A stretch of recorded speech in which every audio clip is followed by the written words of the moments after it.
지금 밖에 날씨가 너무나 좋습니다. 이런 날씨에 꽃을 보러 가지 않으시고 우리 주님 보러 나오신 여러분들을 주님의 이름으로 환영하며 축복합니다. 우리 앞뒤 좌우에 계신 분들께 이렇게 인사하겠습니다. 은혜로운 주일 오후 예배입니다. 인사하겠습니다. 우리가 오늘 읽은 성경 본문인 이사야 53장은요, 예수 그리스도의 죽으심에 대해서 구약에 가장 잘 나타나 있는 본문 중에 하나입니다. 또 동시에 지금 이스라엘에 가보면요, 이 유대인들이 이 장을 금지된 장이라고 불리며 쉽게 접할 수 없다고 합니다. 왜냐하면 이만큼 구약 성서 중에서 예수 그리스도의 고난과 순환에 대해서 직접적으로 묘사하고 있는 구절이 없기 때문입니다. 오늘 말씀을 들여다보면은 메시아가 이 세상에서 어떠한 대우를 받게 될 것인지를 우리에게 잘 보여줍니다. 그는 53장 3절 말씀, 우리 같이 짧은 본문이니까 같이 한번 읽도록 하겠습니다. 시작. 그는 멸시를 받아 사람들에게 버림받았으며 강고를 많이 겪었으며 질고를 아는 자라. 마치 사람들이 그에게서 얼굴을 가리는 것 같이 멸시를 당하였고 우리도 그를 귀히 여기지 아니하였도다. 우리의 구원을 위해서 오신 메시아이신 예수님에게 사람들은 멸시를 퍼부었고요, 조롱하였고 고통을 주었습니다. 그리스도의 모습이 그들이 기대했던 메시아의 모습과 달랐으면 그냥 믿지 않고 그 메시아를 받아들이지 않았으면 됐을 텐데, 그러나 사람들은 예수님을 메시아로 인정하지 않는 데서 그치지 않고 그를 적극적으로 미워했습니다. 저는 군 생활을 진주에 있는 공군교육사령부에서 했습니다. 저의 보직은 군종병이었고요, 저는 그곳에서 교회를 관리하며 또 군종 업무를 맡아서 했었습니다. 그때 한 가지 놀라운 경험을 한 적이 있습니다. 제가 2등병 때였습니다. 제가 2등병 때 저녁 시간이면은 날마다는 아니고 색소폰 연습을 하기 위해서 교회 건물을 열어달라고 하시는 분이 계셨습니다. 그분의 행색은 조금 남루한 복장에 허름한 체육복 차림에 인상 좋은 60대 어르신이었습니다. 항상 저에게 밝게 인사하시는 그분을 저는 은퇴한 군인이거나 아니면은 그 옆에 항공과학고등학교가 있었는데 그 고등학교의 수의 아저씨 정도로 생각했습니다. 그런데 그분은 일주일에 한두 번은 꼭 교회에 오셔서 색소폰을 연습하시는 교회의 안수 집사님이셨습니다. 어느 날 그분이 저에게 오셔서 교회 문을 열어달라고 또 요청을 하는 것이 아니겠습니까? 저는 알겠다 하면서 조금만 기다려달라 했습니다. 그리고 선임이 시킨 급한 일이 있었기 때문에, 여러분들 군대를 다녀오시면 아시겠지만 그 어떤 지휘체계보다 제 맞선임이 가장 무섭습니다. 그래서 그 선임이 시킨 일을, 그 급한 일을 하고 있었습니다. 참 많이 바빴죠. 그런데 그 일을 몰두한 나머지 그분께 문을 열어드리는 것을 제가 깜빡하고 만 것입니다. 그렇게 이제 한참의 시간이 흐르고 나서 퇴근하기 위해 제가 밖에 나왔는데 그분이 기다리고 계신 것 아니겠습니까? 30분 정도의 시간이 흐른지라 저는 그분께 죄송하다 하며 급히 문을 열어드렸습니다. 그런데도 그분은 화를 내시거나 짜증내지 않으시고 웃으시며 괜찮다 하셨습니다. 그런데 저는 이미 여기서 눈치채셨겠지만 이미 저는 그 훗날 이 엄청난 일을 알게 되었습니다. 그분은 저희 부대의 원스타 장군이었습니다. 이등병이 원스타 장군을 밖에다 세워놓고 30분을 기다리게 한 것입니다. 이를 군대에 다녀오신 분들이 들으시면 아주 경악할 만한 일들이죠. 전역한 지 15년이 다 되어가지만 이 일을 생각하면 아직도 등골이 오싹합니다. 제가 그러한 실수를 한 이유가 무엇일까요? 그것은 그분이 어떠한 분인지를 몰랐기 때문입니다. 그분이 만약 원스타 장군인 줄 알았다면 선임이 시켰든 그 누가 시켰든지 아무리 바쁘든지 그 모든 일을 제쳐두고 문을 열어드렸을 것입니다. 그런데 저는 그분이 누구인지 몰랐고요, 나도 모르게 별로 중요하지 않은 사람이라 생각했던 것 같습니다. 그래서 선임이 시킨 일을 더 중요하게 생각했던 것이죠. 이스라엘 백성들 역시 이와 비슷한 일을 하였습니다. 하나님의 백성이라는 이스라엘 백성들이 하나님의 아들을 알아보지 못했습니다. 도리어 온갖 멸시를 퍼붓고 고통을 주었습니다. 그들은 예수님이 메시아인지 전혀 알지 못하였고 믿지 아니하였습니다. 그들은 믿지 않는 수준을 넘어서 예수님의 살을 찢었고 피를 흘리게 했습니다. 그렇다면 도대체 왜 예수 그리스도를 알아보지 못했을까요? 왜 예수님을 알아보지 못하는 것에 그치지 않고 그토록 예수님을 괴롭게 하였고 잔혹하게 죽였을까요? 그 이유는 그들이 하나님과 예수님이 누구신지 몰랐기 때문입니다. 그리고 또 결정적으로 자기 자신이 어떠한 존재인지를 몰랐기 때문입니다. 자기 자신을 구원받아야 할 필요가 있는 사람으로 생각하지 않은 것이죠. 이 말이 무슨 말입니까? 이 세상 가운데 살면서 수많은 상처를 받고 또 수많은 아픔을 겪지만 그것이 우리 인간이 하나님을 떠났기 때문에 생긴 고통이라고 생각하지 않은 것이죠. 내 안에 있는 모든 문제들의 원인이 결국은 내 안에 있는 이 죄 때문이라는 사실을 몰랐기 때문입니다. 그런 어둠으로 가득한 심령 가운데 빛이신 예수님께서 오셨습니다. 빛이신 예수님께서 오셔서 생명의 말씀을 전하셨습니다. 그러자 어둠들이 그 빛을 받아들이지 못하고 오히려 빛을 죽여버렸습니다. 왜 그렇습니까? 하나님 없이 어둠 가운데 살고자 하는 그 악한 고집이 우리에게 있었기 때문입니다. 지금도 사람들 안에는 여전히 이러한 악한 고집이 있습니다. 그래서 육체의 종욕과 안목의 종욕과 이생의 자랑을 따라 살아가는 사람들은 복음에 대해서 무관심할 뿐만 아니라 심각한 적대감을 갖습니다. 이번 코로나19 사태가 터지니까 그 모든 화살들이 교회로 날아오는 것을 한번 보십시오. 한국 교회가 생기고 나서 이토록 우리 교회가 공격받은 적이 또 미움을 받았던 적이 또 있습니까? 또 지금 10대, 20대, 30대 이 젊은 층에서는 교회 포비아라 불릴 만큼 교회를 미워하고 또 교회를 혐오한다고 합니다. 그러나 그런 그들 가운데서도 내면 깊은 곳에서는 하나님과의 평화를 갈망하고 있습니다. 비록 그들이 그것이 무엇을 갈망하는 마음인지 모릅니다. 그렇게 우리는 이 복음 전하는 일을 멈춰서는 안 될 줄 믿습니다. 이 어둠의 시대 가운데 무슨 일이 있어도 이 복음 전하는 일을 멈추지 않으시는 저와 여러분 되시기를 축복합니다. 주의 말씀을 한번 보시겠습니다. 오늘 본문 말씀에서는 이사야 선지자를 통해서 비통한 하나님의 음성을 우리가 들을 수가 있습니다. 그 하나님의 메시지가 무엇입니까? 먼저는 바로 메시아가 누구인지를 바르게 깨달으라고 이야기합니다. 또 그분이 어떤 분인지 모르는 이 세상을 향해 그분을 전하라고 이야기합니다. 세상 사람들은 메시아이신 예수 그리스도 없이도 아쉬운 것 하나 없이 살아갑니다. 세상 사람들은 메시아가 누구인가 하는 것보다 내 통장의 잔고가 얼마인가, 내 집의 평수가 몇 평인가, 내 타고 다니는 차가 무엇인가, 무슨 직장에 다니는가, 내 자녀가 성공하였는가, 그런 것에만 더 많은 관심을 가지고 있습니다. 예수 그리스도께서 골고다 언덕에서 피 흘리시고 죽으신 이유가 죄인인 자기를 구원하기 위함이었다는 사실을 들어도 전혀 아랑곳하지 않습니다. 오히려 예수님을 모욕하며 그 십자가 공로를 업신여깁니다. 그저 자기의 악한 고집을 따라 세상의 종욕을 따라 어쩔 수 없이 살아가는 사람들이 세상 사람들입니다. 안타깝지만요, 이 세상 사람들은 어찌할 수 없습니다. 우리가 복음 전하는 수밖에 없습니다. 그런데 더 안타까운 사실이 있다는 것입니다.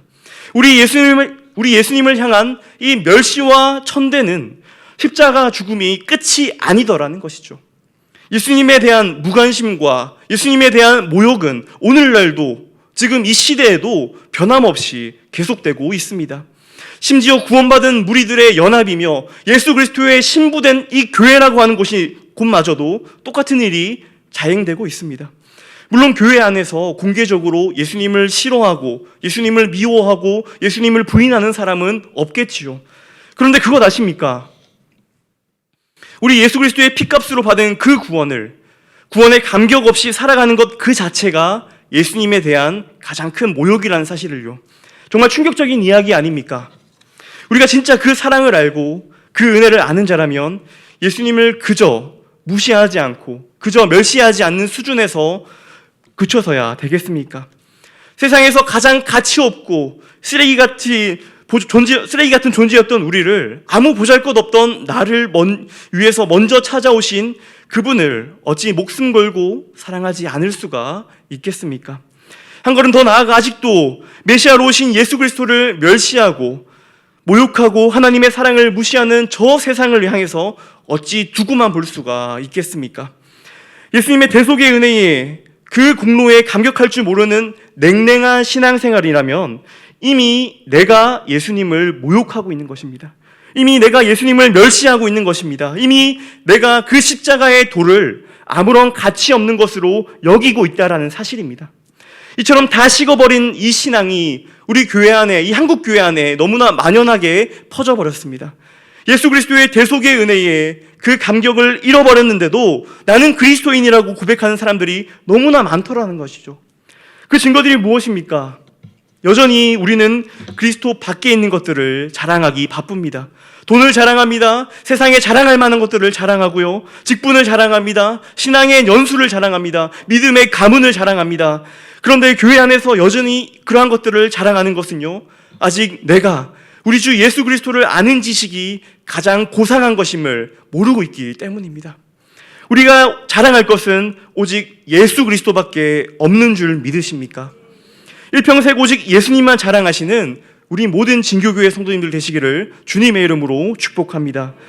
계속해서 오늘 성경은 그는 간고를 많이 겪었으며 질고를 아는 자라라고 말씀합니다. 여기서 간고로 번역된 히브리어의 원뜻은 아픔 그리고 고통을 이야기합니다. 그리고 질고로 번역된 히브리어의 뜻은 질병과 연약함을 말씀합니다. 이 구절이 보여주듯이 또 복음서에 잘 나타나 있듯이 예수님의 생애는 고난의 연속이었습니다. 예수님이 어떤 분이십니까? 예수님은 전지전능하신 하나님이십니다. 그런데 우리를 구원하시기 위해 온갖 고난들을 피하지 않으시고 그 고난들을 다 수용하시고 받아들이십니다. 거부하지 않으셨습니다. 또 예수님께서는 우리가 당하는 그 모든 삶의 고통들과 애환들과 질고들을 다 경험하셨습니다.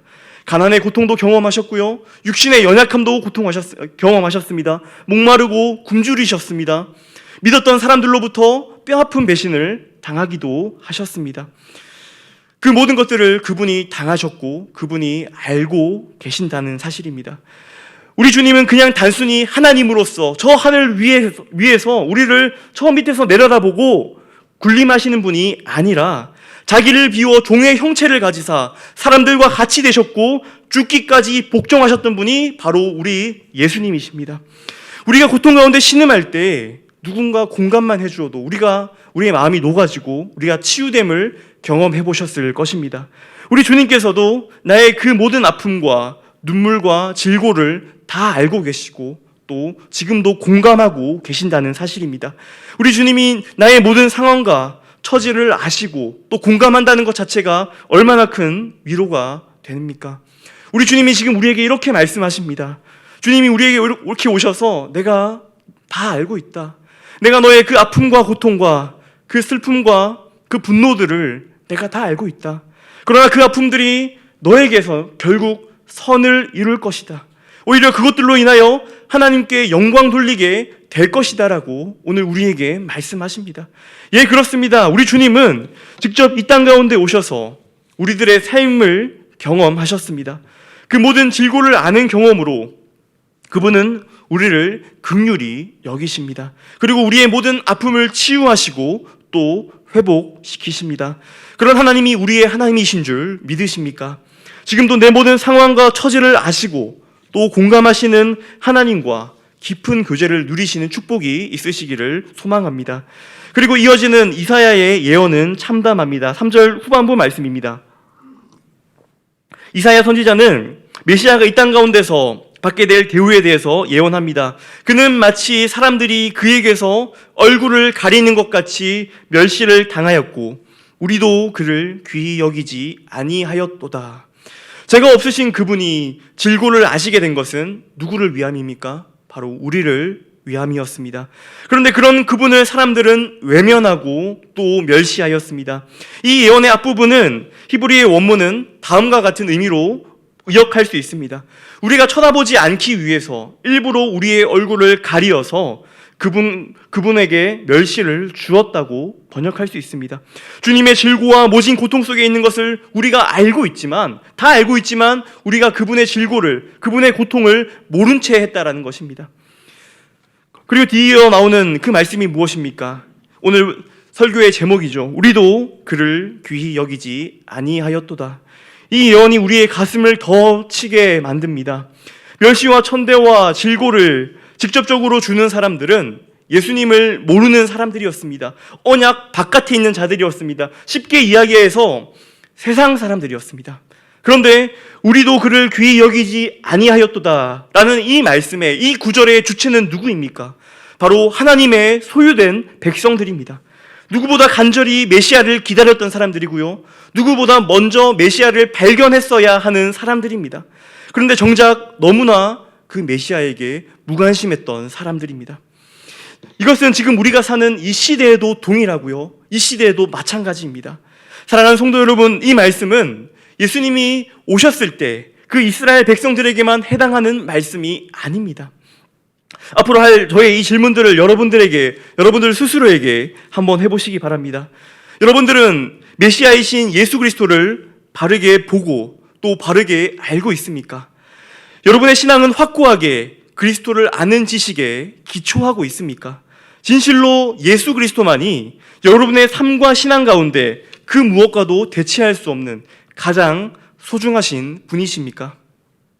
여러분에게 진실로 주 없이 살 수 없네라는 이 고백이 여러분들의 고백이십니까? 오직 예수님만이 여러분의 삶의 주인 되십니까? 우리는 이와 같은 사실을 우리의 힘만으로는 깨달을 수가 없습니다. 오직 믿음의 눈으로만 이것을 깨달을 수가 있습니다.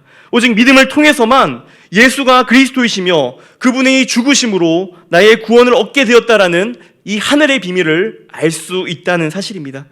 그렇다면 이 믿음은 어떻게 자라날까요? 먼저는 이 복음을 계속해서 들어야 합니다. 믿음은 들음에서 납니다. 그렇기에 우리는 끊임없이 이 메시아의 복음, 예수 그리스도의 복음을 끊임없이 선포해야 합니다. 누구에게 선포해야 합니까? 다른 사람들에게 선포해야 합니다. 믿지 않는 많은 사람들에게 선포하는 것은 당연하죠. 그런데 중요한 것은 이 복음을, 이 너무나 좋은 이 귀중한 복음을 나에게도 매일같이 선포해야 한다는 사실입니다. 제가 목사고시를 준비하면서 이 목회학이라는 이 과목을 준비했습니다. 거기서 목사가 반드시 해야 하는 일 중에서 한 가지가 눈에 띄는 것이 있었습니다. 그것은 바로 자기 자신에게도 끊임없이 복음을 전해야 한다는 사실입니다. 이것이 단지 목회자에게만 해당하는 것일까요? 그렇지 않습니다. 우리는 매일같이 나에게 이 복음을 증거하고 또 선포해야 합니다. 두 번째로 우리가 믿음을 위해서 해야 하는 일은 간구해야 합니다. 믿음을 주시기를 하나님께 간절히 구해야 합니다.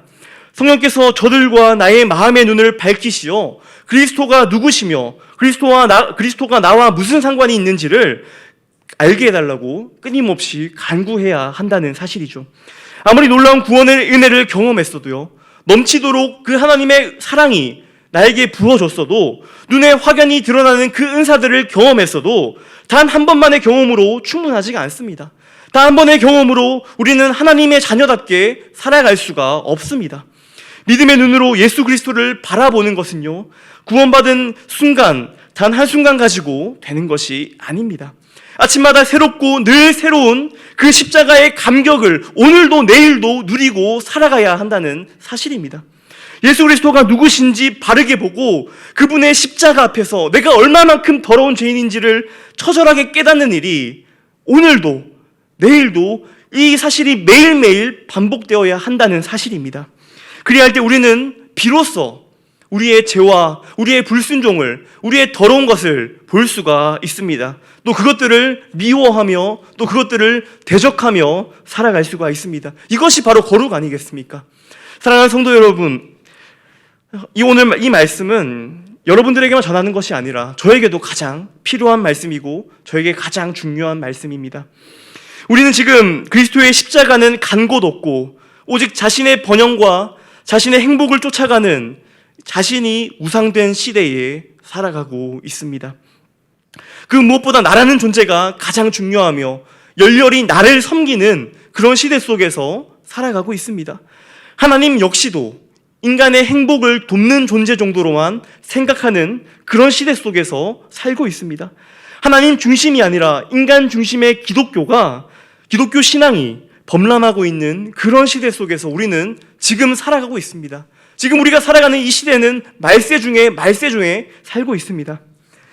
그런 이 시대 속에서, 이 위기의 시대 속에서 우리는 무엇을 바라봐야 합니까? 우리가 이 시대 속에서 다시 재정립해야 하는 것은 오직 예수 그리스도인 줄 믿습니다. 여러분은 예수 그리스도가 누구이신지 바르게 알고 있습니까? 과거에 만났던 예수가 아니라, 내 부모의 예수가 아니라, 내 배우자, 내 남편, 내 아내의 예수가 아니라, 오늘 지금 이 예배를 통해서 매일 그 기도의 자리, 그 기도의 골방에서 가슴 저리게 만나고 있냐, 이 말씀입니다. 예수 그리스도의 십자가 사랑 앞에서 감격하며 오늘도 그 눈물을 흘리고 계십니까? 우리 신자들에게 그 눈물이 마를 때에 하나님의 사랑을 잊은 채 우리는 세상 속으로 빨려 들어갈 수밖에 없다는 사실입니다. 아무리 그럴듯해 보이는 신앙을 우리가 가지고 있어도요, 아무리 교회 생활을 오래 하고 있어도 그것으로 충분하지 않습니다. 우리가 교회에 헌신하고 또 우리 이웃들에게 끊임없이 봉사했다 할지라도, 또 중요한 직분을 가졌다 할지라도 그 신앙의 중심에 그리스도가 없다면요, 그의 존재는 잎만 무성할 뿐 열매 없는 가지에 불과합니다. 그러한 사람은 결코 그리스도 안에 있는 참된 행복을 맛볼 수가 없습니다. 그리스도인은 누구입니까? 그리스도께 매여서 살아가는 사람들입니다. 그런데 그리스도의 십자가 사건에 대한 현재적인 경험 없이도 그 누가 그리스도인이라고 말할 수 있겠습니까? 그 누가 그분께 매였다라고 말할 수 있겠습니까? 오늘도 눈물로써 예수 그리스도를 만나지 못했다면 그 어떤 신앙생활도 우리를 하나님께로 가까이 이끌지 못합니다. 십자가의 경험 없이도 우리는 도덕적으로 살아갈 수가 있습니다. 십자가의 경험 없이도 우리의 주변의 칭찬과 칭송을 받으며 살아갈 수 있습니다. 십자가의 경험 없이도 일평생 예수 잘 믿는 척하며 살아갈 수 있습니다. 그런데 그것은 철저한 위선이고 철저한 자기의입니다. 지금 당장 예수 그리스도가 아닌 다른 그 무엇으로 만족하고 계시다면 그 삶을 중단하십시오. 마음의 가난함을 가지고, 심령의 애통함을 가지고, 의에 줄이고 목마름 그 마음을 가지고 그리스도만이 내 삶의 전부 되어달라고 오늘 이 시간 부르짖으시기 바랍니다. 그렇게 되기 위해서 먼저 이제껏 그리스도에 대한 실제적인 경험 없이 이어온 내 신앙생활을 인정해야 합니다. 더 이상 신앙생활을 계속할 수 없다고, 이러한 신앙생활을 계속할 수 없다고 결단해야 합니다. 그리고 결단하셨다면 정직하게 복음 앞에 서서 지금껏 단 한 번도 가져보지 못한 그 진지한 마음으로 예수 그리스도 앞에 서야 하고 예수님이 누구신지 배워야 합니다. 계속해서 우리의 마음을 말씀으로 적셔야 합니다. 믿음의 눈을 열어서 그 말씀 속에서 참된 그리스도를 발견하기를 구해야 합니다. 성경은 예수 그리스도에 대한 증언으로 가득 차 있습니다. 그런데 모든 사람들이 이 성경을 통해서 예수님을 만나지 못합니다. 간절한 마음으로 정직하게 말씀 앞에 서는 그 사람만이 그리스도를 만날 수 있습니다. 사랑하는 성도 여러분, 말씀을 맺겠습니다. 이 세상은 무지함으로 우리 예수님을 대할 수 있습니다. 이 세상은 그리스도를 없다고 말할 수 있습니다. 세상은 그리스도를 외모로 평가하며, 외모로 판단하며 그분을 멸시하고 조롱할 수 있습니다. 그러나 우리는 그렇게 해서는 안 됩니다. 우리도 그를 귀히 여기지 아니한다면 누가 우리 주님을 귀하게 여기겠습니까? 우리 주님께서는 적어도 그분이 구속하신 하나님의 자녀들 가운데, 그의 신부된 우리 교회 이 자리 가운데서는 모든 영광과 존귀와 찬양을 합당히 받으셔야 할 줄 믿습니다. 그럼 우리가 이 영광과 존귀와 찬양을 어떻게 올려드릴까요? 우리 주 예수 그리스도가 하신 놀라운 일들을 우리가 매일 새롭게 경험할 때, 그로 인해 감격할 때 하나님이 그 영광을 받으십니다.